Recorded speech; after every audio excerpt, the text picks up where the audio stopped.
When I was 7 months pregnant, my husband and my sister faked their deaths together.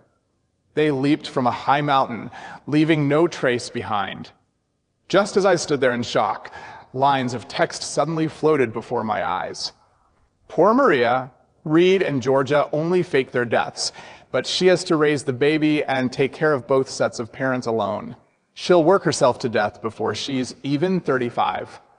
The child she gives birth to is a bastard too. He acknowledges Georgia as his mother and doesn't even visit Maria's grave on Memorial Day. Her grave is completely overgrown. And she doesn't know, the child she finally conceived after 8 IVF attempts is actually Reed and Georgia's. Reed was so rich, but Maria didn't inherit a single penny. His parents took everything. They even pretended to be paralyzed to make Maria serve them. They never treated Maria like a human being. Seeing this, my tears stopped flowing as if a floodgate had been closed. The floating text kept appearing before my eyes. Next comes the tragic part where Maria works alone to support the child while serving 2 disabled elderly people. God, I can't bear to watch. After Maria dies, Reed and Georgia will come back. Reed's parents won't be paralyzed anymore, and Maria's parents won't resent her anymore. The whole family will start a beautiful life raising the child and making money. My mother suddenly shoved me hard. This is all your fault. If you divorced Reed earlier and let Georgia have him, they wouldn't have died. My father slapped me directly. All you do is bring disaster to your family. I stood there stunned, wondering if I was hallucinating from excessive grief. Then more text appeared. It's bad enough that her in-laws blame her, but even her own parents don't understand. Georgia and Reed were the ones having an affair and afraid of social judgment, so they staged this whole thing. Now Maria gets blamed for everything. I was shocked for 3 seconds, but it only took me 3 minutes to accept this reality. Then I numbly handled Reed and Georgia's funeral arrangements and canceled both their registrations. The moment I finished these tasks, my mother-in-law Ramos called. Maria, get over here right now. Victor and I are in serious trouble. I quickly hid the cancellation certificates and rushed to my in-laws' house. When I entered, I found both of them lying in bed. Ramos immediately burst into tears when she saw me. She handed me 2 diagnosis reports with trembling hands. The word paralyzed was particularly glaring. Maria, Victor, and I can't accept the fact that Reed is gone. Our excessive grief has caused us to lose mobility.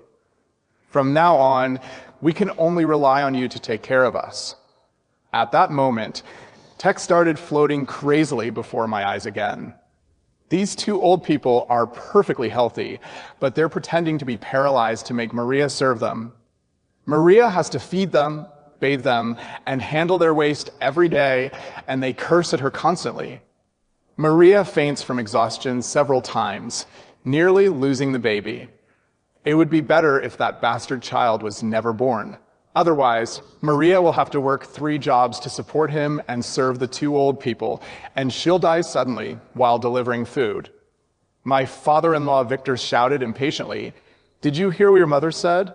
Reed died because of you, and now we're like this. You have to take responsibility." The text kept floating. Maria, don't feel guilty. It's not your fault. Get an abortion and run. Reed still has a company and 2 villas under his name. After he faked his death, his parents secretly inherited everything and didn't give Maria a single penny. Seeing all this, I took a deep breath. Don't worry, I'll definitely take good care of you. Victor barked, "Go cook now and clean the whole house after. Don't even think about ordering takeout. I don't eat takeout." Ramos chimed in, "After dinner, wipe us down first, then clean the house. Oh, and wash our dirty clothes too." I looked at them coldly. My stomach doesn't feel well. I need to go to the hospital for a checkup first. Victor panicked. "What could possibly be wrong with you? I think you just don't want to take care of us." Ramos added, "Maria, if you don't take care of us, I'll live stream this and let the internet drown you in criticism. I won't abandon you. I'll come back right after the checkup. You don't want anything to happen to Reed's unborn child, do you? Without waiting for their response, I left quickly and headed straight to the electronics market to buy 2 hidden cameras. Text floated wildly. Oh my God, has Maria awakened? She's starting to suspect the 2 old people. Maria, hurry home. The property deeds to Reed's 2 villas are hidden inside the big teddy bear at home. If you don't get them now, the old people will take them. I rushed home immediately and spotted the human-sized teddy bear in the living room.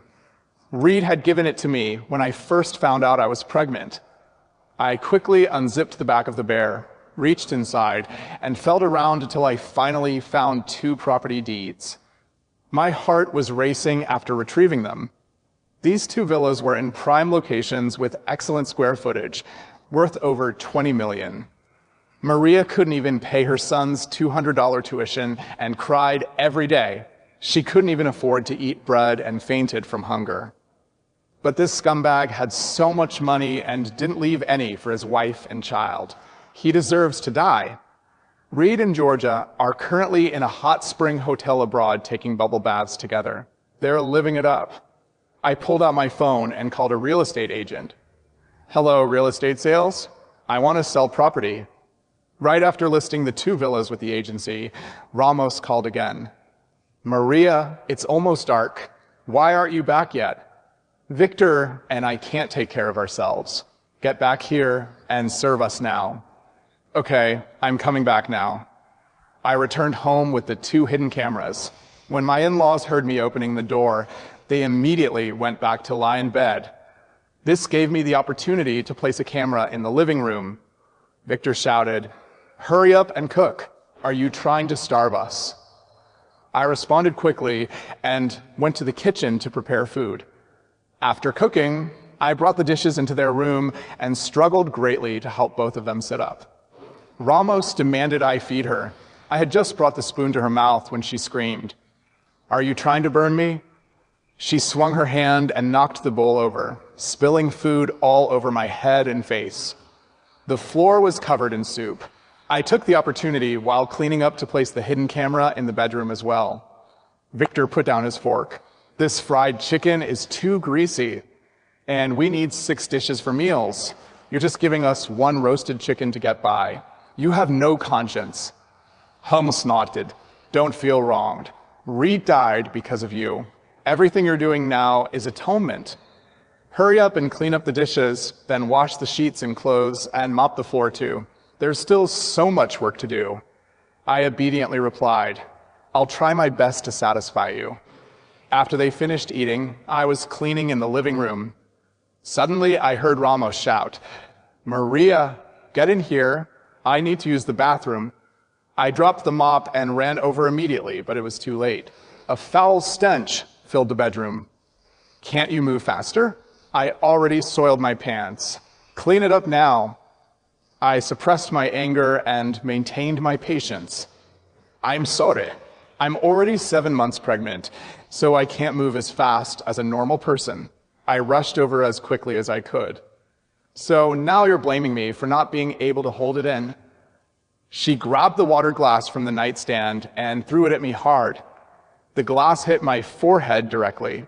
Blood instantly covered my face. "What are you standing there for? Clean it up.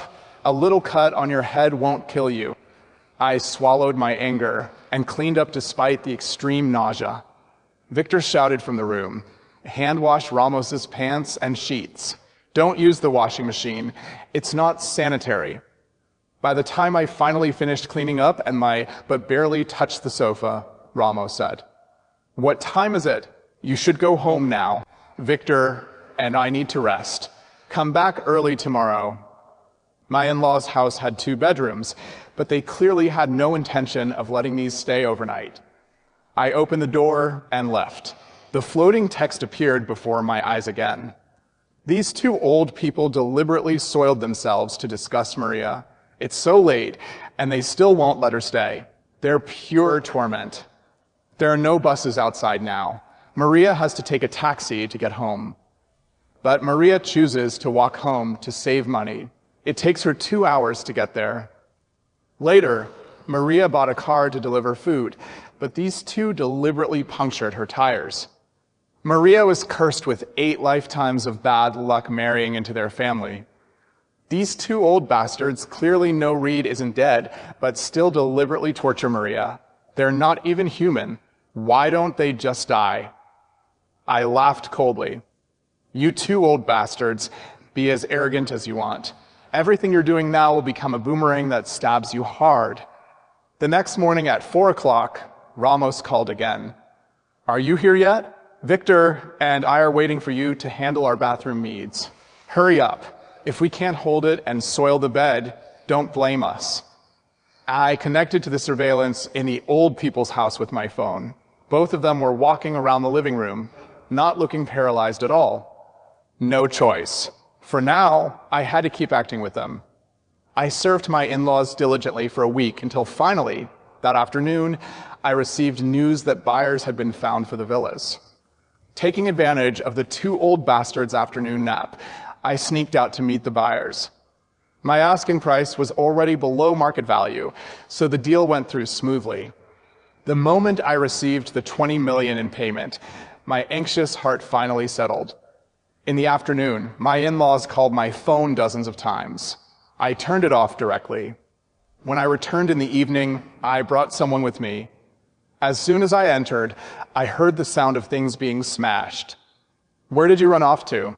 Why was your phone off? Do you know what kind of afternoon Victor and I had? Of course I knew. These two had it great. They ate takeout and watched TV. The surveillance recorded everything. This is Rosa, the live-in caregiver I found for you.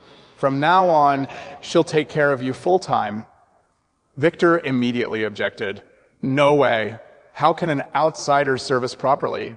We don't want anyone else. We want you. Ramos cried, Maria, Reed died because of you. Are you trying to abandon us now? You have no conscience. How did the Charles family end up with a bitch like you? These past few days caring for you have made my heart feel uncomfortable. If you insist I take care of you, I'll have to abort the baby. Victor was relentless. Nonsense. Back in our day, every pregnant woman worked in the fields with a belly, and nothing happened to their babies. I think you just don't want to serve us, and you're making excuses. Right, you're 7 months along.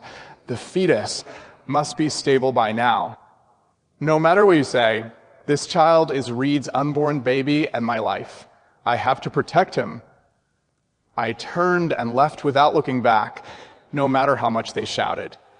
That evening, the full-time caregiver I hired called me. Miss Maria, your in-laws are forcing me to leave. They say if I don't go, they'll bite their tongues off. Don't worry, they won't actually die. Do your job well. If they give you trouble, just bear with it. I'll pay you triple. These two old bastards were desperate to drive away the caregiver because with her there, they have to keep pretending to be paralyzed. If I was taking care of them after I left at night, they could still get up and move around. Now let them just lie there. Next, I had very important things to do. First, I went to the hospital and aborted the baby in my belly. After recovering for a week, I rushed to the company under Reed's name and, as Reed's wife, convened a board meeting. Distinguished shareholders, I am Maria, Reed's legal wife. I will inherit all of his shares. I majored in finance at Harvard. I'm confident I can work pleasantly with all of you in the future. Reed's confidant immediately objected. As far as I know, Mr. Reed still has parents. How can you inherit all of his equity? I produced my in-laws' paralysis certificates. My in-laws have lost full capacity for conduct. If the company is handed to them, how can it continue operating?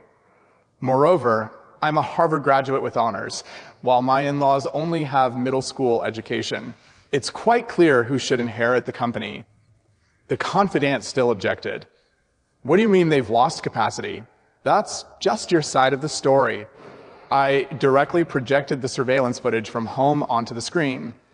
In the video, I was serving the two disabled elderly people attentively and conscientiously. The confidant's face turned green. In the end, I gained support from more than half the shareholders and obtained all of Reed's shares. Then I ran to every bank to check if there were any other bank cards under his name. Whenever I found one, I presented the death certificate and marriage certificate, transferred all the money in his cards to my account, then canceled his cards. After completing this entire process, my account had gained another 30 million. Thinking about Reed abroad trying to make a purchase only to discover his cards had been canceled, the look of shock on his face, I couldn't help but laugh out loud. Reed was living it up abroad with Georgia, spending money lavishly. Now they had no money at all. They definitely couldn't stay there. These two people would be coming back soon. After doing all this, I went home to see my parents. Since Reed and Georgia faked their deaths, I hadn't been home. Mom and Dad hated me for causing Georgia's death, not knowing I was the one who suffered most. Dad opened the door, saw me, and immediately snorted. "What are you doing here? Your mother, and I don't want to see you."